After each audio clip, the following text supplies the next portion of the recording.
নমস্কার বন্ধুরা, সকলকে আমার চ্যানেলে স্বাগত। পেনশনারদের অতিরিক্ত পেনশন বৃদ্ধি নিয়ে এই মুহূর্তে একটি বেশ ভালো খবর বা সুখবর বেরিয়ে এসেছে। এই সুখবরের ফলে পেনশনারদের পেনশন বৃদ্ধি সংক্রান্ত বিষয়টি আগামী কিছুদিনের মধ্যেই মীমাংসা হতে পারে, এরকমই একটি ইঙ্গিত পাওয়া যাচ্ছে। কি সেই সুখবর, সুখবরে কি কি বলা হয়েছে, সকল কিছু আজকের ভিডিওতে বিস্তারিতভাবে আলোচনা করব। ভিডিওটি সকল পেনশনারদের জন্য অত্যন্ত গুরুত্বপূর্ণ, তাই প্রথম থেকে শেষ পর্যন্ত অবশ্যই ধৈর্য সহকারে দেখবেন এবং ভালো লেগে থাকলে অবশ্যই একটি লাইক করবেন এবং সকলের সঙ্গে শেয়ার করবেন। আর সেই সাথে এই চ্যানেলে যদি প্রথমবার হয়ে থাকেন, এই রকমের ইনফরমেটিভ ভিডিও আরো দেখার জন্য যারা এখনো পর্যন্ত এই চ্যানেলটিকে সাবস্ক্রাইব করেননি তারা অবশ্যই চ্যানেলটিকে সাবস্ক্রাইব করে নিতে ভুলবেন না। তাহলে চলুন আমরা সেই খবরের ব্যাপারে বিস্তারিত জেনে নিই। কিছুদিন আগে মাননীয় অর্থমন্ত্রী নির্মলা সীতারামনের তরফ থেকে ইউনিয়ন বাজেট পেশ করা হয়েছে, কিন্তু সেই বাজেটে ইপিএস 95 পেনশন নিয়ে সেরকমের কোনো বক্তব্য বা কোনো রকম কোনো ঘোষণা করা হয়নি এবং তারপরে তাৎপর্যপূর্ণভাবে লোকসভাতে এই বিষয়টি নিয়ে প্রশ্ন উঠেছে এবং এই লোকসভাতে এই ইপিএস 95 এর হায়ার পেনশন অর্থাৎ অতিরিক্ত পেনশন বৃদ্ধি নিয়ে কোন ধরনের প্রশ্ন উঠেছে এবং তার জবাবে কি কি উত্তর এসেছে, চলুন সেগুলি এক নজরে আমরা জেনে নিই।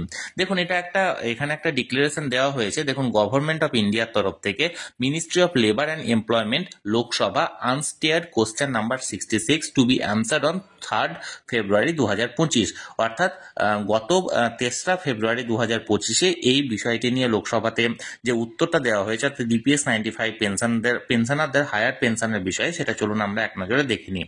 দেখুন কি বলা হয়েছে। পিএফ পেনশন অন হায়ার ওয়েগস অর্থাৎ অতিরিক্ত মজুরির ওপর যে প্রভিডেন্ট ফান্ডের যে পেনশন সেই বিষয়ে দেখুন অ্যাডভোকেট আদুর প্রকাশ কি বলেছে। দেখুন, will the minister of labour and employment be pleased to state number 1 কি কি প্রশ্ন এখানে দেখুন, whether the government is aware that majority of employees and pensioner across the country who opted for PF pension on higher wages that have not been granted the higher pension by the employees provident fund organisation. অর্থাৎ প্রথম প্রশ্নটা ছিল এবং এটা বলা হয়েছে labour and employment ডিপার্টমেন্টের তরফ থেকে এটার উত্তর দেওয়ার জন্য।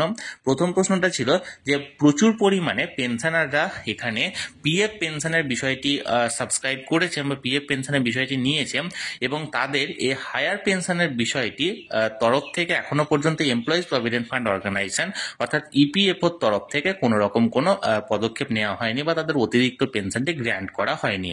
Number B, if so the reason for delay even after lapse of 2 years after Supreme Court ordered for higher EPF pension in proportion to salary। এবার এখানে সুপ্রিম কোর্টে 2 বছর পেরিয়ে যাওয়ার পরেও ইপিএফ পেনশনের তরফ থেকে কোনো রকম কোনো পদক্ষেপ নেওয়া হয়নি এবং তার কারণটি কেন নেওয়া হয়নি ইপিএফ এর তরফ থেকে সেটা এখানে উল্লেখ করতে বলা হয়েছে।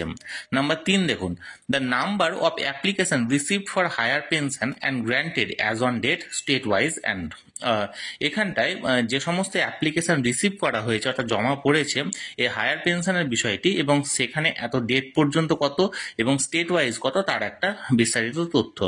এবং নাম্বার 4 দেখুন, whether the government has taken any immediate measure to process the pending application without delay.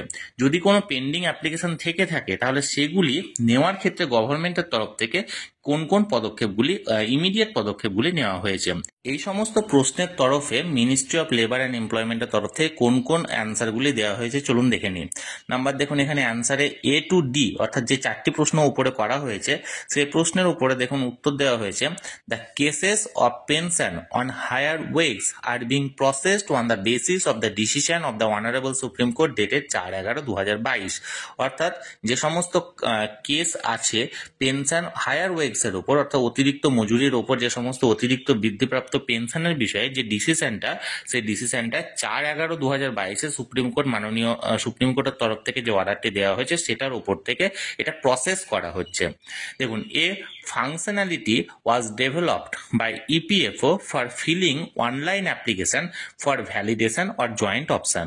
অর্থাৎ ইপিএফও তরফ থেকে একটা ফাংশনালিটি অর্থাৎ একটা অপশন এখানে চালু করা হয়েছে যেখানে ভ্যালিডেশন অর্থাৎ যে সমস্ত আবেদনপত্র জমা পড়েছে তার ভ্যালিডেশন এবং যে সমস্ত জয়েন্ট অপশন আছে সেগুলি এখানে দেখার জন্য বা অনলাইন অ্যাপ্লিকেশন করার জন্য। The online facility was extended to members, pensioner, employers on 26/2/2023 which was extended till 11/7/2023। এটা প্রথমে যে সমস্ত অ্যাপ্লিকেশনটা অনলাইনে জমা করার বিষয়ে যারা যারা মেম্বার আছে বা পেনশনার আছে বা যে সমস্ত এমপ্লয়ার আছে তাদের তরফ থেকে প্রথমত 26 ফেব্রুয়ারি 2023 পর্যন্ত ডেট ছিল, যেটাকে পরবর্তী ক্ষেত্রে 11/7/2023 পর্যন্ত বাড়ানো হয়েছিল। The date for employers for forwarding the joint application for higher pension was extended 30/9/2023 and subsequently till 31/5/2024 এবং পরবর্তী ক্ষেত্রে এই সমস্ত অ্যাপ্লিকেশন নেওয়ার প্রসেসটি 30 সেপ্টেম্বর 2023 পর্যন্ত বাড়ানো হয়েছে এবং তারপরে আবার 31/5/2024 অর্থাৎ 31 মে 2024 পর্যন্ত বাড়ানো হয়েছিল।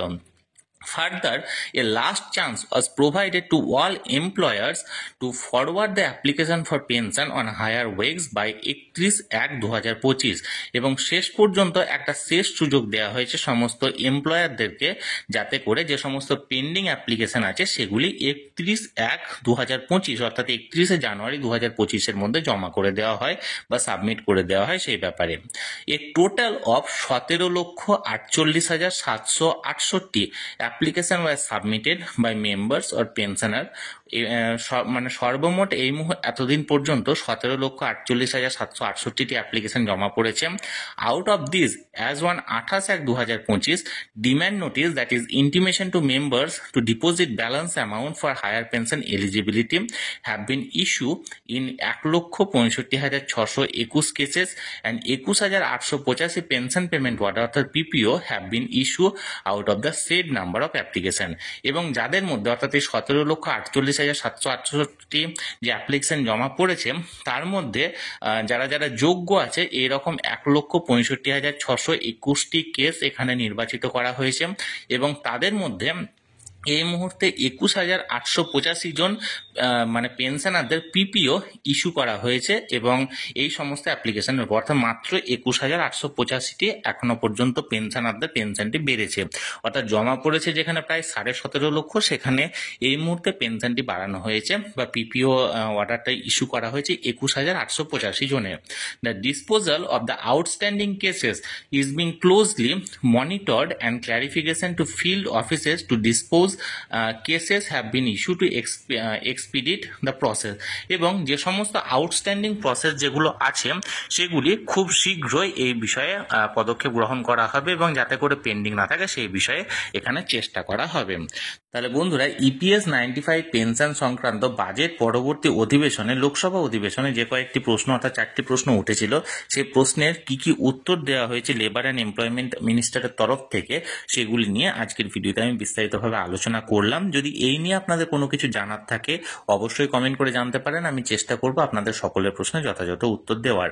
আর এই রকমের খবর আপনারা যদি আরও জানতে চান বা যে কোনো আপডেটেড নিউজ আমি পাওয়া মাত্র এই চ্যানেলে সবসময় দিয়ে রাখি, তাই চ্যানেলটির সঙ্গে যুক্ত হতে পারেন চ্যানেলটিকে সাবস্ক্রাইব করে।